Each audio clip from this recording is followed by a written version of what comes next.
మీకు తెలుసా, శివుని చరిత్ర క్లుప్తంగా చెప్పాలంటే కొన్ని ముఖ్యమైనవి తెలుసుకోవాలి. శివుడు స్వయంభూడు, అంటే అతనికి పుట్టుక మరియు మరణం లేదు. అతను కాలానికి అతీతుడు, భూత భవిష్యత్తు వర్తమాన కాలాలు ఎరిగినవాడు. శివుడికి నుదిటిపై 3వ కన్ను ఉంటుంది. ఇది జ్ఞానానికి మరియు వినాశనానికి చిహ్నం.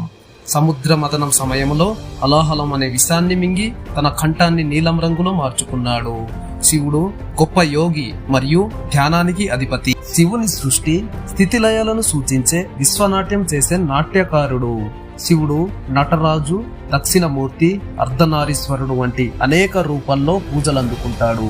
శివుని సృష్టి స్థితిలయాలను సూచించే విశ్వనాట్యం చేసే నాట్యకారుడు.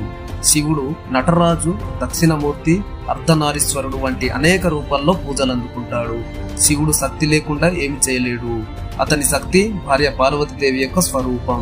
కైలాస పర్వతం శివుని ప్రధాన నివాసంగా చెప్తారు. నంది శివుని వాహనం. త్రిశూలం మరియు ఢమరుకం శివుని ముఖ్యమైన ఆయుధాలు.